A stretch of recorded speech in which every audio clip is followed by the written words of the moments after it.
Josh here with theedgemile.com. Today we're going to take a look at my favorite of the LTE UE. This is the Global Telecom Titan 4000. I think it is far and away the best of the LTE UE that I have personally dealt with. I'm not going to say it's the best, and this is my opinion. I speak only for me, but I'm going to show you in this video why I think this is the UE you want to deploy on, and let's get into why that is, because I think when we go through this, you'll agree.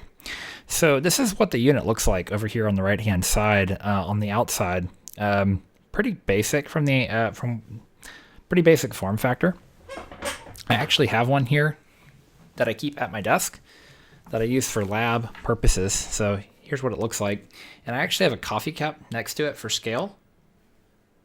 So it's not that much bigger than a cup of coffee and doesn't look absolutely hideous on the customer house.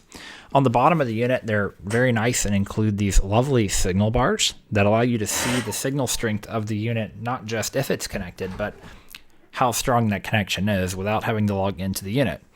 So that is already out of the gate. It's like they were thinking. So well done, Global team. We use that all the time when we're walking the yard to try to find the places where we can get those 3, 4, and 5 bar connections made. So over here, we're looking at the dashboard, and already from the jump, you have a ton of useful information here. Under the radio information, you're able to see the RSRP of the individual chains, which is super nice, along with the SINAR. So this is really the number right here that matters. SINAR is the most important number.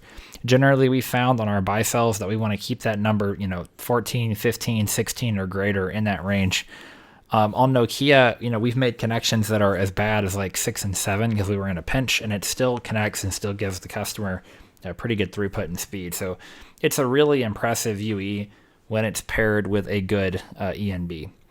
In addition to the SINAR, you're also able to see the actual MCS rates. Now, I want to pause here and just make a brief comment on this. You'll see that it says QPSK 0 right now. That doesn't mean that it's 0 modulation rate. We found that the number will adjust in real time as the unit is under load. So this one, like right now, you see we're QPSK 0, but like 5 seconds ago, I saw a QAM 256 on it. So it really does move around based on what the customer's doing on the network. And you can see right now that our throughput is very, very low. But when it does spike with a number, you'll see that number climb over there. So don't put too much stock in these numbers. This is the one up here, the SINAR, that you really want to pay attention to when you're doing installs. In addition to the SINAR, you can also see the signal metrics for the individual signal carriers, which is cool. So this one is connected to 2 of the 3 possible carriers at this site. It's pulled PCIs 208 and 226. It is theoretically capable of pulling, though, more than this. We have had Globals pull all 3 carriers, and when they do that, because the signal's good, we've seen speeds as high as 280 megabits per second. And we should be doing some experiments with 4 carriers saying they could push that number into the mid 300s, possibly upper 300s. So we're really excited to see how that testing goes. So that's the dashboard. Really, really helpful. Also, can I just say thank you for putting the reboot button on every screen at the very top. Makes it really easy to get in and reboot these things when you're doing testing on your packet core or on your RAN configuration. So thank you, Global. All right, so here's our first absolutely global big brain feature. Sometimes you will have UEs that you're installing in between two of your sectors on your tower in the null zones. If you've read my article, 3 sectors, 65-degree beams, why LTE and CBRS don't play by WISP rules, I show you this pretty handy pie chart. And sometimes when you've got your UEs that are in these areas of overlapping coverage, like here between sectors A and B, sometimes it's better to be on, the green set of PCIs. Sometimes it's better to be on the red set of PCIs. Being able to control which one it connects to is really helpful. And from the Global, you can do that under the cell selection screen.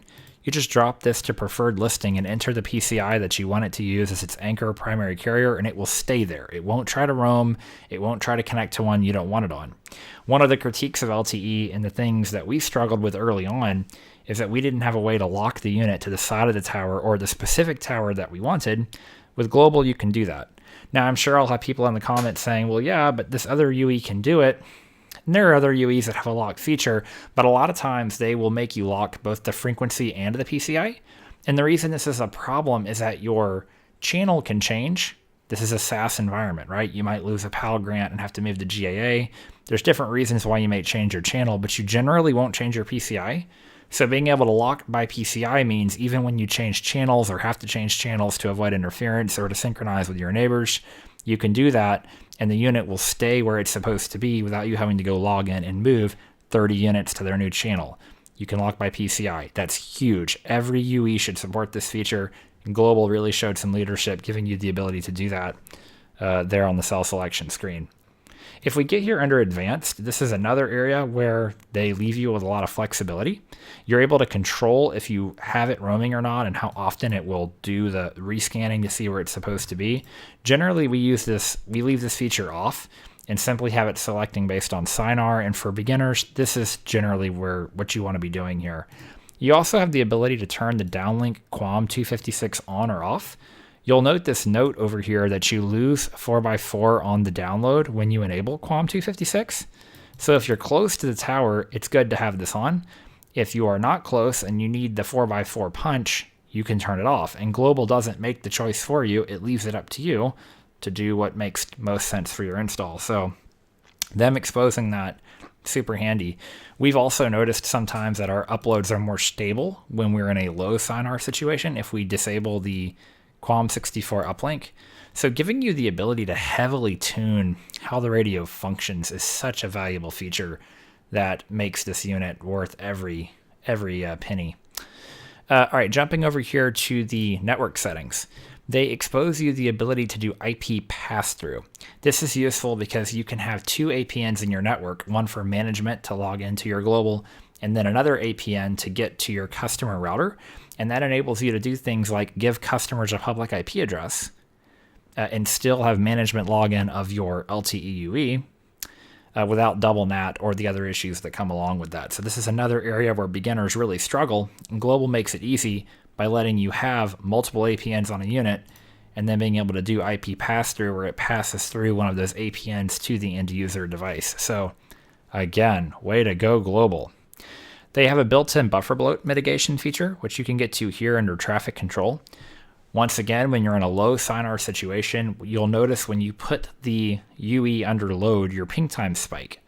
Well, what you can do is you can run a speed test and write down your results, and then come in here and set traffic control just under whatever the results were that you got on your speed test.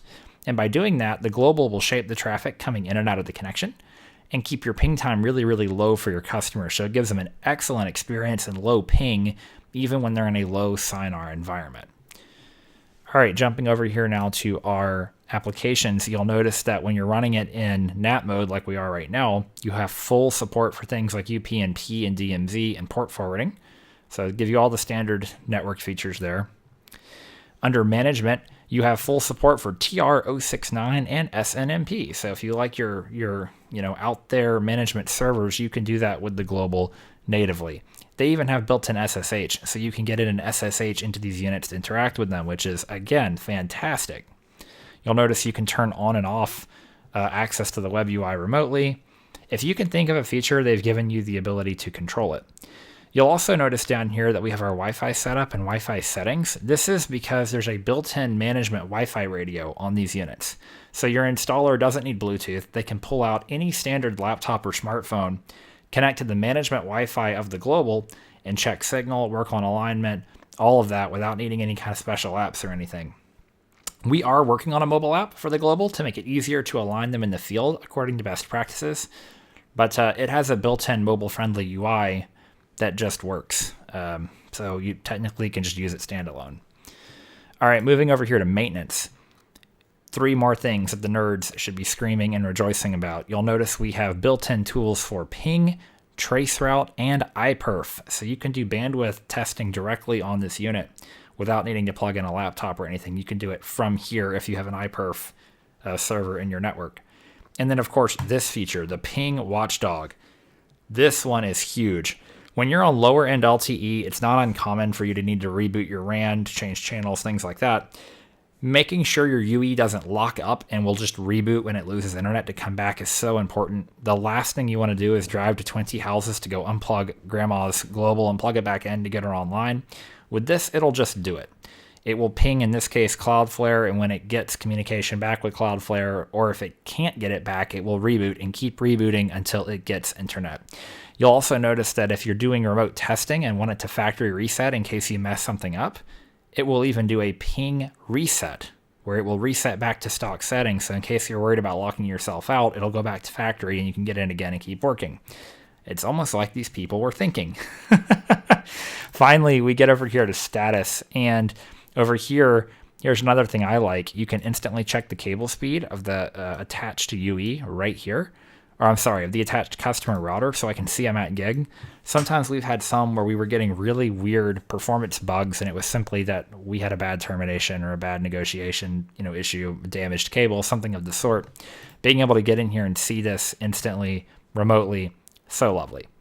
So this is, and full support, I should also say, for the SaaS. This is a fully SaaS compliant UE that will work out of the box with Google SaaS or Federated or whatever your poison of choice is on that. So this is the Global Telecom Titan 4000. I'm a huge, huge fan of it. I would encourage you to check it out at theedgemile.com/Nokia and theedgemile.com/global. Those are the two links, one to look at our UE options and one to look at our E&B options. So that's Josh. That's a walkthrough of the Global Telecom Titan 4000. Look forward to seeing y'all in the next video.